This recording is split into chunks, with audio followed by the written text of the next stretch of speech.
ପ୍ରଥମାଷ୍ଟମୀ ଘରର ଜ୍ୟେଷ୍ଠ ସନ୍ତାନଙ୍କ ଉଦ୍ଦେଶ୍ୟରେ ଏହି ପର୍ବଟି ପିଲାବେଳେ ଯେତେବେଳେ ଏହି ଶୀତୁଆ ସକାଳରେ ମାମୁଁ ଘରୁ ଅଜାଇ ଆସି ପହଞ୍ଚି ଯାଆନ୍ତି ନା ଆମ ଖୁସି କହିଲେ ନ ସରେ। କିନ୍ତୁ ମୋର ତ ଅଜା ନଥିଲେ, ମୋ ଆଈ ହିଁ ଆସେ। ଆଉ ଆଈ ଯେତେବେଳେ ଆସି ଆମ ଗାଁ ବସ୍ଷ୍ଟାଣ୍ଡରେ ପହଞ୍ଚିଯାଏ, ମୋତେ ଆଉ ସେତେବେଳେ କେହି ଅଟକେଇ ପାରନ୍ତିନି। ମୁଁ ଦୌଡ଼ି ଦୌଡ଼ି ଯାଇ ଆଈ ପାଖରେ ପହଞ୍ଚିଯାଏ। ସାଇକେଲ ଚଲା ତ ମୋତେ ଆସିନଥିଲା, ସେତେବେଳେ ଶିଖିନଥିଲି। ତ ମୁଁ ଦୌଡ଼ି ଦୌଡ଼ି ଚାଲି ଚାଲିକା ହିଁ ଯାଏ। ଆଉ ଆଈ କ'ଣ ଆଣିଛି ସେ ଛକରେ ହିଁ ଖୋଲିକି ଦେଖି ପକାଏ ମୋ ପାଇଁ କ'ଣ ଡ୍ରେସ୍ ଆଣିଛି ନାହିଁ। ପିଲାବେଳେ ସେ ଯେଉଁ ଖୁସି, ସମସ୍ତଙ୍କ ଘରେ ବନ୍ଧୁବାନ୍ଧବରେ ପରିପୂର୍ଣ୍ଣ, ପିଠା ମିଠାର ମୁହଁ ବାସ୍ନାରେ ଘର ପୁରା ଉଛୁଳି ପଡ଼ୁଥାଏ।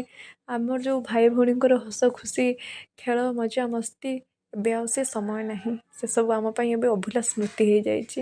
ସମୟ ଅନୁସାରେ ସମସ୍ତେ ଚାଲିଛନ୍ତି କିଛି କଥା ନାହିଁ ଯେ, କିନ୍ତୁ ଆମେ ଯେସବୁ ଜିନିଷକୁ, ଏ ଯେ ସବୁ ହସ ଖୁସି ସେଗୁଡ଼ାକୁ ସବୁ ଆମେ ଛାଡ଼ି ଯାଇଛୁ, ସେଇଟା ପାଇଁ ହିଁ ମନ ଦୁଃଖ। ତ ଆମର ପ୍ରଥମାଷ୍ଟମୀରେ ମାମୁଁ ପଇସା ପଠାଇ ଦେଇଥିଲେ, ମୋର ଡ୍ରେସ୍ ବି ହେଇଥିଲା। ମାଆ ସକାଳୁ ଉଠିକି ଘଟ ପୂଜା କରି ଡ୍ରେସ୍ ବି ପୂଜା କରିଦେଲା। ଆମର ଏପଟେ ବଡ଼ି ବାହାଘର ହୁଏ, ବଡ଼ି ବାହାଘର ବି ମାଆ କଲା। ତାପରେ ମୁଁ ମୋ ନୂଆ ଡ୍ରେସ୍ ପିନ୍ଧି ଆସିକି ମୁଣ୍ଡିଆ ମାରିଲି ସମସ୍ତଙ୍କୁ, ଘରର ଗୁରୁଜନମାନଙ୍କୁ। ତାପରେ ଖାଇବା ପର୍ବ। ଆମର ଏପଟେ ପ୍ରଥମାଷ୍ଟମୀରେ ହଳଦୀ ପତ୍ରରେ ପିଠା ହୁଏ। କୁହନ୍ତି କି ହଳଦୀ ପତ୍ରରେ ତ ଔଷଧୀୟ ଗୁଣ ପୁରା ଭରିକି ଅଛି।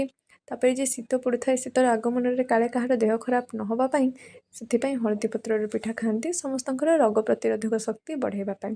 ଆପଣ କାଳେ କ'ଣ କରନ୍ତି କ'ଣ ନାହିଁ ନିହାତି କମେଣ୍ଟ ବକ୍ସରେ ଜାଣିବେ। ମୁଁ ଯାହା ଯେତିକି ଜାଣିଥିଲି ତ କହିଲି, ମୁଁ ବି ସଠିକ୍ ଭାବେ ଜାଣିନି, ଆପଣମାନେ ନିହାତି ଜଣାଇବେ। Thank you.